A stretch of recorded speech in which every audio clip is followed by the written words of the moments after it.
Olá a todos! Nós vamos falar um pouco de como a América Latina vem enfrentando a crise do coronavírus, tanto em medidas sanitárias quanto em econômicas.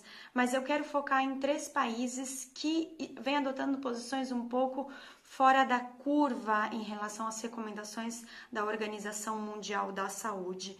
São eles o Brasil, o Chile e o Equador, que coincidentemente são também os que lideram o ranking de casos e mortes por coronavírus na região. Bom, o Brasil está na liderança, amanheceu com 2.274 casos confirmados e 47 mortes. O Equador em segundo lugar, com 1.173 casos confirmados e 28 mortes, e o Chile logo atrás com 1.142 casos confirmados e 3 mortes. Lembrando que estes dados são os anunciados oficialmente e que existe um nível de subnotificação, ou seja, os atrasos entre o que realmente ocorre na realidade e os casos que são informados pelos órgãos oficiais.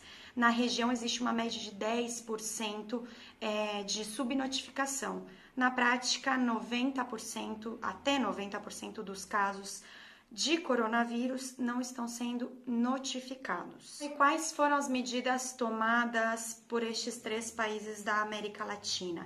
Basicamente, o Equador de Lenin Moreno, impactado por um salto vertiginoso que ocorreu desde o último final de semana, em que os casos e as mortes duplicaram de sábado para o domingo, ele decidiu optar por medidas restritivas da liberdade de locomoção.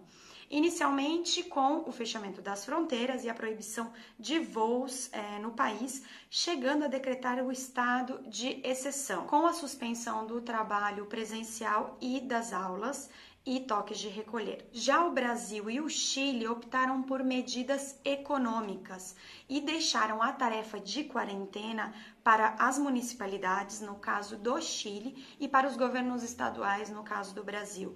Entre as medidas econômicas apeladas, estratégias que mais se assemelham às proteções econômicas da Europa de 2008 por manter o funcionamento da atual lógica e mecanismo econômico do que efetivamente medidas contra uma crise sanitária. Nesse sentido, os anúncios feitos por Jair Bolsonaro no último domingo foram praticamente uma repetição das propostas econômicas apresentadas por Sebastián Piñera no Chile poucos dias antes, na última quinta-feira, que foi apresentado como um resgate das PYMEs, que são as micro e pequenas empresas do país, lembrando que boa parte da economia do Chile depende do setor de serviços e destas empresas, além do trabalho informal. Neste pacote de Piñera, além das medidas tributárias para microempreendedores, como o atraso no pagamento de impostos, a liberação de créditos, a criação de um fundo solidário para as PYMEs e um auxílio de cerca de 13 mil pesos chilenos,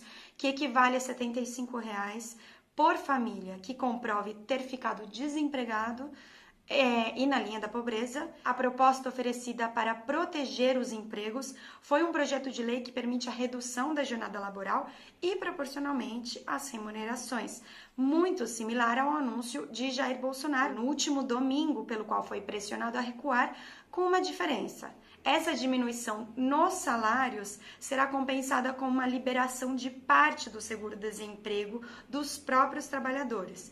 Obrigatoriamente, essa quantia, que é resguardada ao desempregado, será utilizada para repor a diferença daquilo que as empresas irão diminuir dos salários. Este é somente um dos pontos do pacote econômico que passou sem grande repercussão, juntamente com uma sequência de outras medidas que auxiliam os micro e pequenas empresas. Já na área da saúde, a exemplo do que adotou o Brasil, exceto pelo fechamento das fronteiras, o Chile tampouco adotou medidas oficiais de isolamento, sendo as municipalidades e as empresas as responsáveis por decretar as quarentenas e os estrangeiros, que devem cumprir quarentena obrigatória. E quais foram as mudanças de ontem para hoje? Basicamente nenhuma. Os ministros de Estado chileno mantiveram a responsabilidade da quarentena aos bairros que quiserem adotar e atrasaram em 2 semanas o início das aulas, em anúncio feito agora há pouco. No Brasil, depois do polêmico discurso de Jair Bolsonaro declarando a sua negativa às políticas de quarentena e isolamento, falando em voltar à normalidade e abandonar o conceito de terra arrasada, sendo o país que lidera o ranking da América Latina nos casos de coronavírus, o presidente voltou a expor em suas redes sociais a lógica para a situação atual, jogando o peso da responsabilidade dos impactos econômicos nos trabalhadores. Abre aspas, 38 milhões de autônomos já foram atingidos. Se as empresas não produzirem, não pagarão salários. Fecha aspas. No Equador foram mantidas as táticas de endurecimento das punições, medida que também foi adotada na Bolívia sob o comando de Janine Áñez, com o fortalecimento das sanções para aqueles que não cumprirem a quarentena, como, por exemplo, a prisão de 1 até 4 anos na Bolívia e uma multa de $100 até a prisão no Equador.